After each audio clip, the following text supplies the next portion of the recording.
During the dread reign of cholera in New York, I had accepted the invitation of a relative to spend a fortnight with him in the retirement of his cottage ornée on the banks of the Hudson.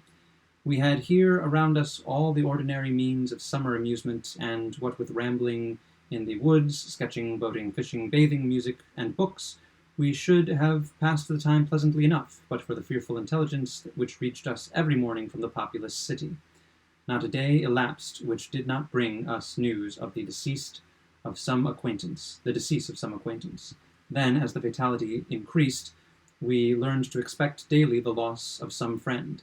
At length we trembled at the approach of every messenger.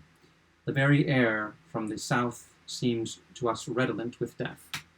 That palsying thought indeed took entire possession of my soul. I could neither speak, think, nor dream of anything else. My host was of a less excitable temperament, and, although greatly depressed in spirits, exerted himself to sustain my own. His richly philosophical intellect was not at any time affected by unrealities. To the substance of terror he was sufficiently alive, but of its shadows he had no apprehension. His endeavors to arouse me from the condition of abnormal gloom into which I had fallen were frustrated in great measure by certain volumes which I had found in his library.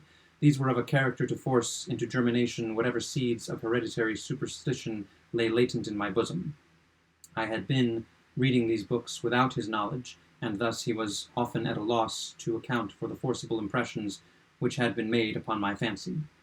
A favorite topic with me was the popular belief in omens, a belief which, at this one epoch in my life, I was almost seriously disposed to defend.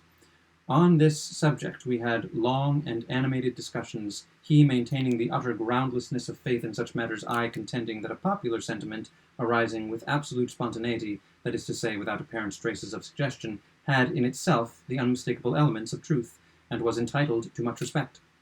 The fact is that soon after my arrival at the cottage there had occurred to myself an incident so entirely inexplicable, and which had in it so much of the portentous character, that I might well have been excused for regarding it as an omen.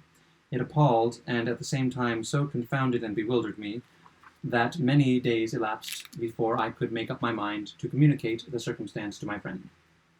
Near the close of an exceedingly warm day, I was sitting book in hand at an open window, commanding through a long vista of the river banks a view of a distant hill, the face of which nearest my position had been denuded by what is termed a landslide of the principal portion of its trees. My thoughts had been long wandering from the volume before me to the gloom and desolation of the neighboring city. Uplifting my eyes from the page, they fell upon the naked face of the hill, and upon some living monster of hideous conformation, which very rapidly made its way from the summit to the bottom, disappearing finally in the dense forest below. As this creature first came in sight, I doubted my own sanity, or at least the evidence of my own eyes, and many minutes passed before I succeeded in convincing myself that I was neither mad nor in a dream. Yet when I described the monster, which I distinctly saw and calmly surveyed through the whole period of its progress, my readers, I fear, will feel more difficulty in being convinced of these points than even I did myself. Estimating the size of the creature by comparison with the diameter of the large trees near which it passed, the few giants of the forest which had escaped the fury of the landslide, I concluded it to be far larger than any ship of the line in existence. I say ship of the line because the shape of the monster suggested the idea the hull of one of our 74s might convey a very tolerable conception of the general outline. The mouth of the animal was situated at the extremity of a proboscis some 60 or 70 feet in length, and about as thick as the body of an ordinary elephant. Near the root of its trunk was an immense quantity of black, shaggy hair, more than could have been supplied by the coats of a score of buffaloes, and projecting from this hair, downwardly and laterally, sprang two gleaming tusks, not unlike those of the wild boar, but of infinitely greater dimension. Extending forward parallel with the proboscis, and on each side of it, was a gigantic staff, 30 or 40 feet in length, formed seemingly of pure crystal, and in shape a perfect prism. It reflected in the most gorgeous manner the rays of the declining sun. The trunk was fashioned like a wedge, with the apex to the earth. From it there were outspread 2 pairs of wings, each wing nearly 100 yards in length, one pair being placed above the other, and all thickly covered with metal scales, each scale apparently some 10 or 12 feet in diameter.